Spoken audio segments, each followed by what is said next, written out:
Hey everyone, Tyler here at The Movie Beat. Welcome back to another video. This one's going to be a little bit different than my review videos. It's going to be sort of in my Movie Beat talk section.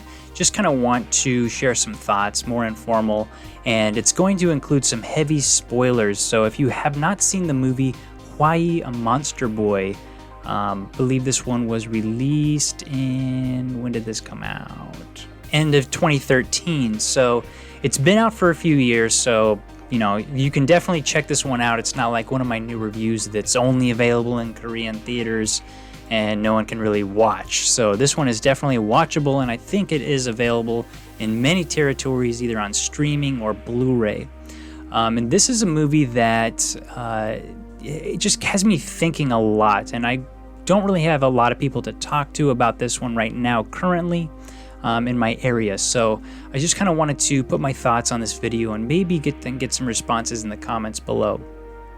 So this one was directed by Jang Joon-hwan, which if you guys know that name, probably the director responsible for getting me so deep into Korean film because of his movie Save the Green Planet from 2003, and that movie not only just blew me away, it was kind of one of my go-to movies that I would introduce to some of my friends that had never seen or heard of a Korea or a Korean film before.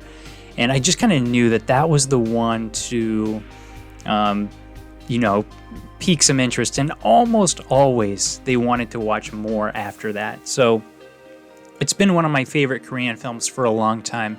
And ever since that movie, I had always been wanting that director to just get back and tackle a project because I just loved it so much. 10 years later, I had to wait for his next film. So super excited when this one was coming out. And it just seemed to be a really interesting premise. And it has a lot of stuff in there that I like, and I can feel that director's voice a little bit through the story and the style of this film. But there's quite a few things about this movie that just makes me left feeling like, what went wrong? Because it had so many good things going for it. The actors, a pretty huge and awesome cast. This one had Kim Yoon-seok, it had Yeo Jin-goo, it had Jo Jin-woong, it had Jang Hyun-sung, it had Kim Sung-yoon, Park Hae-joon. Whoa. Well, like, how are they going to balance that? But, there is talent going into this with the actors and everything. This director did go on to direct 1987. It did have a couple of the same actors, like Kim Yoon-seok in that film.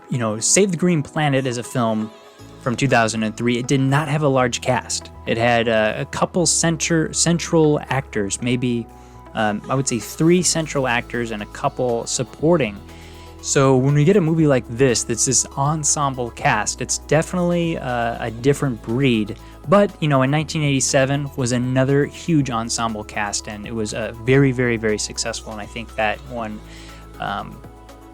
handled the large cast much better than this one. Another good thing that this movie had going for it was the music, and it was put together by the composer Mog, who also did... he's done so many movies, so when his music is in a movie, it makes a huge difference, in my opinion. But he did Burning, The Witch Part 1, Memories of the Sword, Age of Shadows, The King, so many movies just with epic soundtracks. And this movie, Hwayi, a Monster Boy, has excellent music in it. It's one of those where it's like, okay, got the director, we've got the music, we've got the actors, we've got a very, very, very interesting story that I liked a lot. And this movie was about a boy who was abducted when he was very young, like, I'd say about 7 or 8 years old, and he was held for ransom, the son of a very wealthy family.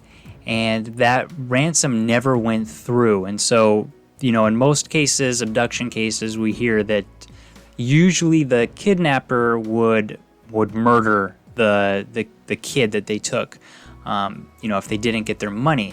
But in this one, very, very strangely, And the kidnappers are a group of 5 men, and they are criminal masterminds, and they decide to raise this boy as one of their own. And in all that world of criminality, they're gonna, really, he's gonna be following in his father's, his many fathers' footsteps. This boy is tortured with these visions of a monster that's most certainly brought upon by his time that he had to spend either in isolation. He was thrown in like a basement for a long time. He looked like he spent a lot of time in like a box, like underneath this plant.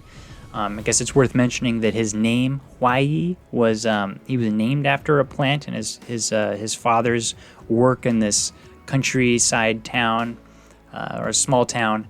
And they, what would you say, manicure, sell plants, these exotic plants, and Hwayi is one of the plants' names. All of the fathers are, those great actors that I mentioned earlier, and they all have really different personalities, different strengths, which is pretty cool as a team and a unit.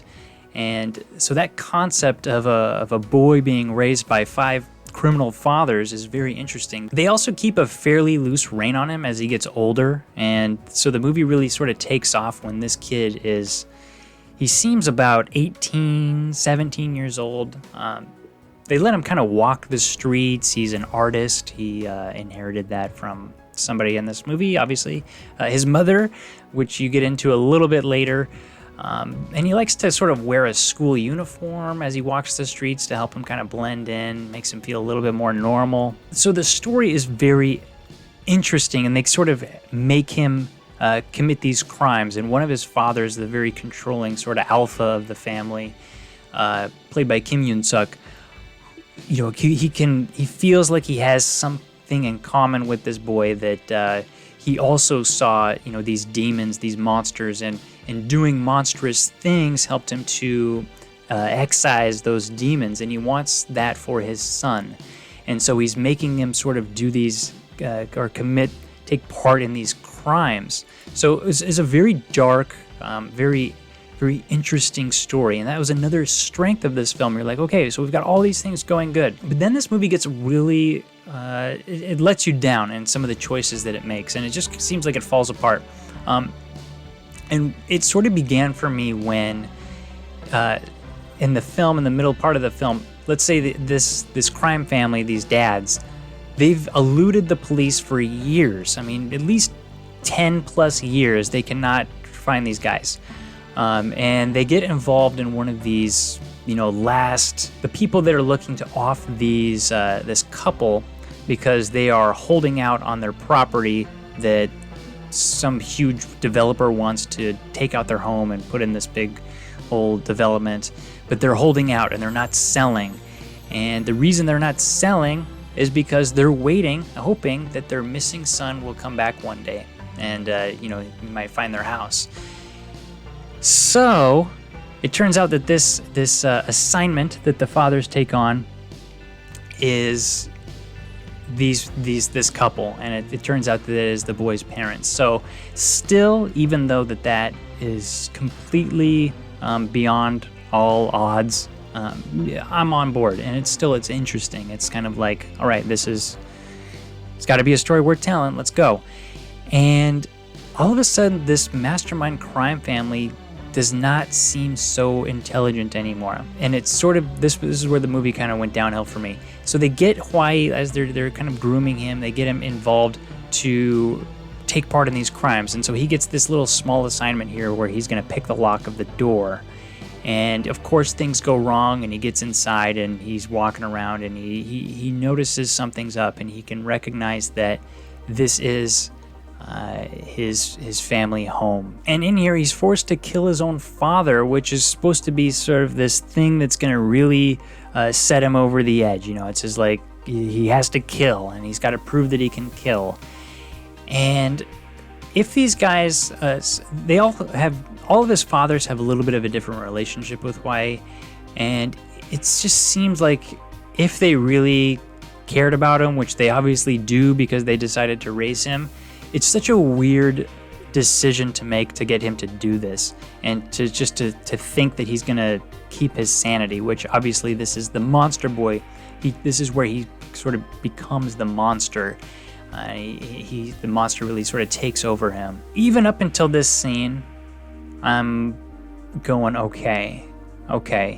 And then all of a sudden, this movie just sort of seemed like it stopped trying. I don't know if they just lost passion or the story just got bland, but it's brutal, it's ruthless, but then it just gets numb. And at this point in the film, they introduce a character who is this like detective, seemed like he's working alone. He's been tracking down this notorious group of criminals for years, and these mess ups that are happening during this very, very important hit on Hwayi's parents are really leading this detective to closing in on them. And there's also a fallout between the people who hired the group, because the mother, Hwayi's mother, does not get killed completely. She survives it, and she's in the hospital, and they're trying to figure out how they're going to murder her or take her out in the hospital because the job is not over. And there's a falling out between the developers and the corrupt cops that are trying to, hire these people to kill him. And it all comes together in this really weird shootout in one of this like abandoned warehouse. And in that scene, that's kind of when the movie, I just said, no, I'm completely lost, because the scene just was shot so sloppily, and it was all over the place. This guy's dying, that guy's dying.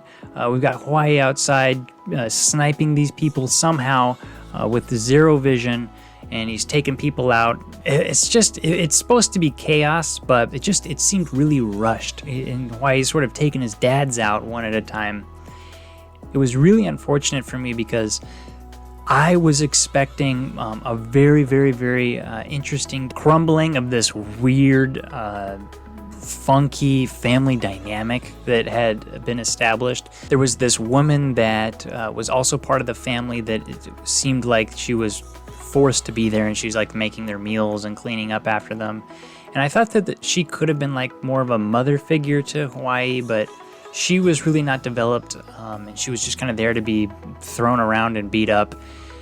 When they let Hwayi just kind of wander the streets, they built this weird trust in him that he's not going to run away. And he's walking around, he's sort of chasing this girl around and developing a little bit of a relationship with her. They also one of his dads talk about sending him abroad to study and to go to art school. And it's like, okay, so they're trying to show that they care about him, and the dads have different opinions about sending him away and how like risky that would be. But even that, chance at escape that Hwayi was going to get maybe when they sent him abroad, it doesn't really match up well with, he can just wander and roam around whenever, like he can leave anytime. And so this whole sending him abroad and, is he going to be able to go? Is he not going to be able to go? It was just there to be there. And finally, I guess just the alpha father, played by Kim Yoon-seok. The ending was so frustrating to watch, because after all this, and Hwayi's become the monster, and he's done these things, he's decided to off his dads. He can't take down this just completely insane, cruel, sadistic father of his, because he feels like he has some connection to with that whole monster element of his psyche. And they didn't portray that well enough, and they showed the father to be such a beast that when Hwayi can't pull the trigger on him, and he can pull the trigger on his own dad, I guess I can see how they were trying to show just how far gone he was, and he is very far gone. It just became so frustrating, and there was no payoff. You're just like, okay, I'm watching this kid become a monster, and he's surrounded by monsters, and that's it. And here's some good music on top. So I hope I was able to convey a little bit of some of my frustrations that I had with this movie, mainly stemming from the potential that I feel like it had. And it's like almost one of those movies that I wish they took another stab at, or it does feel like a film that could have been developed much better over, say, like a 10-part series, say like on Netflix or something, just because I wanted more deep deeper insight into maybe the specialties of each father and how they sort of all played a balancing factor in this weird family that they had. I wanted to know more about that woman that was staying with them, who was also sort of a captive. I wanted to know more about the policeman who was tracking them down. We learn nothing about him. We don't care about him. He could have been a really good opportunity if they could explore his story and maybe some of his personal life and why he was so intent on tracking down this group. It could have balanced out some of that weird, twisted morality that is present in Hwayi's family. But this guy ends up doing nothing but put a little bit of heat on this family who was really on the fast track to annihilating themselves with their own poor decisions, and they're just suddenly making these poor decisions. Let me know what you guys think of this film, Hwayi, A Monster Boy. Maybe your opinion of this movie is completely different than mine because it has a lot of interesting, weird, dark, disturbing ideas built into the story that I would love to see fully explored a little bit more. So thanks for tuning into this video. A little bit of movie beat talks, little extended thoughts on a film that I think is going to have maybe a little bit of a mixed reaction out there. But again, until next time, I'm Tyler at The Movie Beat. Keep watching movies.